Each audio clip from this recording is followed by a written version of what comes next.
Hello guys, welcome back. Last class में मैंने आपको बताया था कि बजट रेखा क्या होती है। जैसे कि मैंने बनाकर बताया था कि ये अपने इस टाइप से एक बजट रेखा बना सकते हैं जिसकी स्लोप होती है लेफ्ट टू राइट डाउनवर्ड। ये मैंने आपको लास्ट क्लास में समझा दिया था। आज अपने क्या देखेंगे? आज अपने ये देखेंगे कि बजट रेखा पर इनकम में चेंज होने पर क्या प्रभाव पड़ेगा। लास्ट क्लास में मैंने बोला था कि जब बजट लाइन बनाए तब आपको अदर थिंग्स रिमेन कांस्टेंट की ये जो कॉन्सेप्ट है वो मानकर चलिए। पर बाई चांस आपसे पूछ ले कि बाकी सभी चीजें स्थिर रहती है लेकिन उनमें से अगर उपभोक्ता की आय में परिवर्तन हो जाए तो बजट रेखा पर उसका क्या प्रभाव पड़ेगा। मैंने बोला था कि अपने को कम से कम कितनी वस्तुएं मानकर चलनी है कि उपभोक्ता दो वस्तुएं खरीदेगा, दो वस्तुओं की विभिन्न मात्राएं खरीदेगा। पहली वस्तु की मात्रा को अपने ने एक्स एक्सिस पे शो किया था, दूसरी वस्तु की मात्रा को अपने ने वाई एक्सिस पे शो किया था। और यह भी बताया था कि अगर इन दोनों वस्तुओं में से किसी एक वस्तु की मात्रा बढ़ानी हो तो दूसरी वस्तु की कुछ क्वांटिटी का सेक्रीफाइस करना ही करना पड़ेगा। लेकिन अगर आय बदल जाए तो क्या होगा? इनकम बदल रही है। अब आप ये नहीं बता सकते कि उपभोक्ता पहली वस्तु की मात्रा बढ़ाएगा या दूसरी वस्तु की मात्रा बढ़ाएगा, या पहली वस्तु की मात्रा में कमी करेगा या दूसरी वस्तु की मात्रा में कमी करेगा। क्योंकि इनकम बढ़ भी सकती है, इनकम घट भी सकती है। परिवर्तन का मतलब दोनों होता है, वृद्धि और कमी। अब अपने क्या करते हैं, अपने देखते हैं कि अगर जैसे आय बढ़ जाए, आय में अगर वृद्धि हो जाए तो बजट लाइन पर उसका क्या इफेक्ट पड़ेगा, वो बात अपने को देखनी है। तो अगर आपकी आय में वृद्धि हो, आपको पता नहीं है कि सामने वाला दोनों में से कौन सी वस्तु की मात्रा में बढ़ोतरी करेगा, आपने क्या मान लेंगे कि उपभोक्ता दोनों वस्तुओं की मात्रा में वृद्धि कर देगा। तो इससे क्या प्रभाव पड़ेगा? जैसे मैं यहाँ पे लिख देता हूं आय में वृद्धि। अपने पास दोनों वस्तुओं की कुछ मात्रा थी। पहली वस्तु की मात्रा O से लेकर L तक और दूसरी वस्तु की मात्रा O से लेकर B तक थी। अब दोनों वस्तुओं की मात्रा अगर बढ़ जाती है तो पहली वस्तु की मात्रा L से बढ़कर आगे चली जाएगी और दूसरी वस्तु की मात्रा B से बढ़कर ऊपर चली जाएगी। तो अगर इनकम में वृद्धि होगी तो मैं एज्यूम कर लेता हूं कि पहली वस्तु की मात्रा उपभोक्ता बढ़ाकर कितनी कर देता है, L से बढ़ाकर L1 कर देता है और दूसरी वस्तु की मात्रा B से बढ़ाकर B1 कर देता है। अब अपनी जो नई बजट लाइन बनेगी वो बनेगी B1L1 और पहली बजट लाइन थी अपनी BL।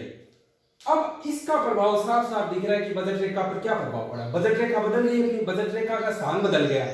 स्थान बदल गया, कहां चला गया? राइट साइड चला गया।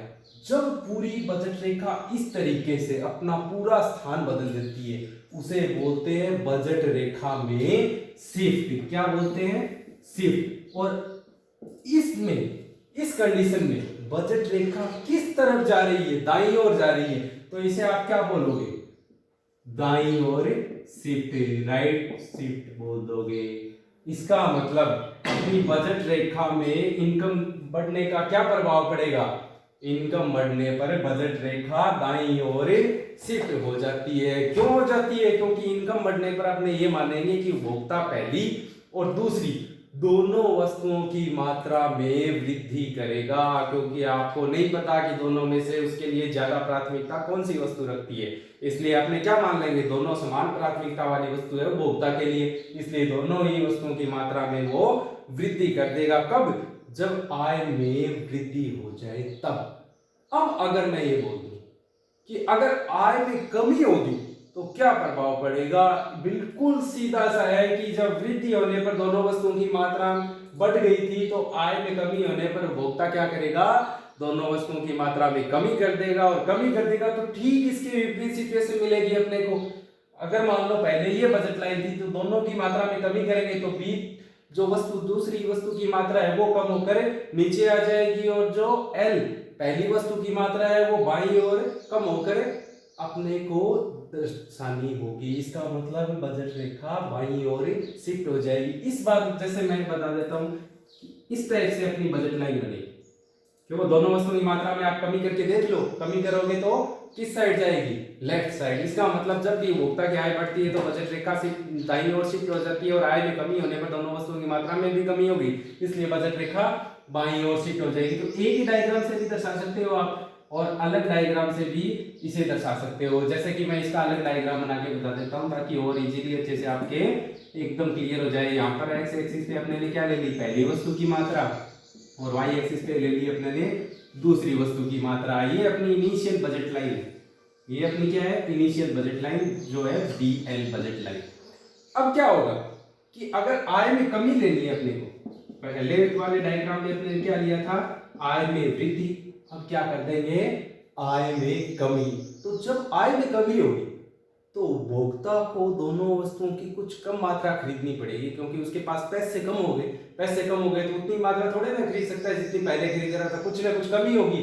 तो अपने ने क्या किया था, एक्स एक्सिस पे पहली वस्तु की मात्रा ली थी, वो मैं मान लेता हूं कि कमी होकर कितनी हो जाती है, L1, और वाई एक्सिस पे अपने ने दूसरी वस्तु की मात्रा ली थी, वो कम होकर कितनी हो जाती है, B1। अब अपनी जो नई बजट लाइन बनेगी वो इस टाइप से बनेगी, B1 L1। इसका मतलब जब भी आय में कमी होगी तो बजट लाइन क्या होगी, बाईं ओर शिफ्ट हो जाएगी, और जब आय में वृद्धि हो जाएगी तो बजट लाइन पर क्या प्रभाव पड़ेगा, दाईं ओर शिफ्ट हो जाएगी। तो स्टूडेंट्स ये था आय में कमी होने और वृद्धि होने का बजट लाइन पर क्या प्रभाव पड़ेगा।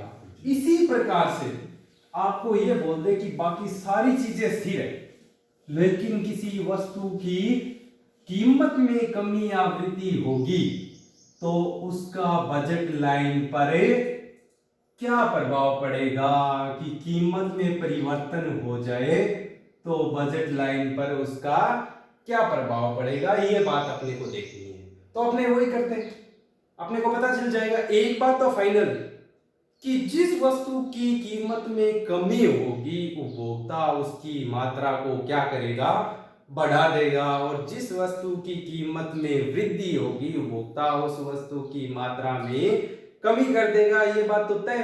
तो अपने क्या करते हैं, फिर से एक बजट लाइन लेते हैं, जैसा कि लास्ट वाले डायग्राम में ली थी। अपने ने एक बजट लाइन एज्यूम कर ली है जिसका नाम है BL। अब देखो ये अपने पास एक बजट लाइन एक्स, ये पहली वस्तु की मात्रा इधर एक्स एक्सिस पे ले रखी है अपने ने, और दूसरी वस्तु की मात्रा वाई एक्सिस पे ले रखी है। अब आप सोचो कि जैसे मान लो पहली वस्तु की कीमत में कमी हो गई, पहले उपभोक्ता उसकी कितनी मात्रा खरीद रहा था, OL मात्रा खरीद रहा था। तो जब L की यानी कि पहली वस्तु की कीमत में कमी होगी तो उपभोक्ता क्या करेगा, पहली वस्तु की मात्रा बढ़ाएगा, दूसरी वस्तु की मात्रा वही रहेगी जो पहले थी, क्योंकि इस पर कोई प्रभाव नहीं पड़ेगा, इसकी कीमत में कोई परिवर्तन नहीं हो रहा है। तो पहले मैं क्या करता हूं, कीमत में कमी का प्रभाव बताता हूं आपको। जैसे किसमें माना आपने ने कीमत में कमी, ये मान लिया कि पहली वस्तु की कीमत में कमी हो रही है तो उसका बजट लाइन पर क्या प्रभाव पड़ेगा। तो पहली वस्तु की मात्रा बढ़ाते हैं केवल, दूसरी वस्तु की मात्रा वही रहेगी। तो मात्रा बढ़ाओगे तो आप किस साइड जाओगे, दाईं ओर जाओगे, राइट साइड जाओगे। तो पहली वस्तु की मात्रा बढ़कर L1 हो गई। तो अपनी नई बजट लाइन क्या आई, BL1 आई, जबकि पहले वाली बजट लाइन क्या थी, BL। अब आप सोच रहे हो कि इस प्रभाव को क्या नाम दिया जाए, इसको बोलते हैं बजट रेखा में विस्तार या रोटेशन। बजट रेखा में विस्तार, अगर रोटेशन बोलोगे तो इसको बोल दोगे दाईं ओर रोटेट हो रही है बजट लाइन, और विस्तार बोलने का मतलब यही है कि एक वस्तु की मात्रा में वृद्धि हो जाए तो बजट रेखा में विस्तार होगा। और एक वस्तु की मात्रा में वृद्धि कब हो सकती है, जब किसी वस्तु की कीमत में या एक वस्तु की कीमत में कमी हो जाए, तभी ऐसा हो सकता है। इसका मतलब शिफ्ट कब हो सकता है, जब उपभोक्ता की आय में परिवर्तन हो जाए, कमी या वृद्धि हो जाए, तो क्या होगा, बजट लाइन में शिफ्ट। और अपने ने देखा किसी एक वस्तु की कीमत में कमी या वृद्धि होगी तो क्या होगा, विस्तार या संकुचन। और यह भी स्पष्ट हो गया कि किसी वस्तु की कीमत में कमी हो गई तो क्या हो रहा है, बजट रेखा में विस्तार हो रहा है। क्यों, क्योंकि जिस वस्तु की कीमत में कमी हुई उपभोक्ता उस वस्तु की मात्रा पहले की तुलना में बढ़ा देगा, और बढ़ाने पर हमें जो सिचुएशन मिलेगी उससे एक नई बजट लाइन प्राप्त होगी और वो दाईं ओर विस्तृत हो चुकी होगी। इसका मतलब आप इसे क्या बोल सकते हो, बजट रेखा में विस्तार। कब होता है विस्तार, किसी एक वस्तु की कीमत में कमी होने पर। अब देखते हैं संकुचन क्या होता है। ऐसा भी तो हो सकता है किसी वस्तु की कीमत में वृद्धि हो जाए, किसी वस्तु की कीमत में कमी होना ही थोड़े ना जरूरी है। किसी वस्तु की कीमत में वृद्धि भी हो सकती है। तो अपने क्या करते हैं, एक इनिशियल स्टार्टिंग बजट लाइन लेते हैं। ये ले ली मैंने एक बजट लाइन, जिसका नाम वो ही रख देते हैं अपने बीएल। अब देखो आप, जैसे दो वस्तु है, वस्तु पहली और वस्तु दूसरी। एक वस्तु की कीमत में वृद्धि करनी है। अब अपने को क्या करना है, कीमत में वृद्धि करनी है दोनों में से किसी एक वस्तु की। ये कीमत नहीं, याद रखना, दोनों एक्सिस पे केवल मात्रा शो कर रहे हैं, कीमत को ग्राफ में शो नहीं कर रखा। केवल कीमत का प्रभाव यहाँ पर जो मात्रा पर पड़ेगा वो प्रभाव शो कर रहे हैं, कीमत को इस ग्राफ में कहीं भी शो नहीं किया जाता है। ये बात माइंड में रखना। कहीं आप ऐसा सोच लो कि यहाँ तो मात्रा ले ली और यहाँ कीमत ले ली, तो वो बजट लाइन नहीं रहेगी, वो मांग वक्र बन जाएगा। अब देखो आप, जैसे किसी दोनों में से किसी एक वस्तु की कीमत में आप बढ़ोतरी कर दो, जैसे मैं बोल देता हूं कि दूसरी वस्तु की कीमत क्या हुई, बढ़ गई। इसका मतलब प्रभाव किस पर पड़ेगा, दूसरी वस्तु की मात्रा पर ही पड़ेगा। केवल पहली वस्तु की मात्रा यथावत रहेगी, उतनी ही रहेगी।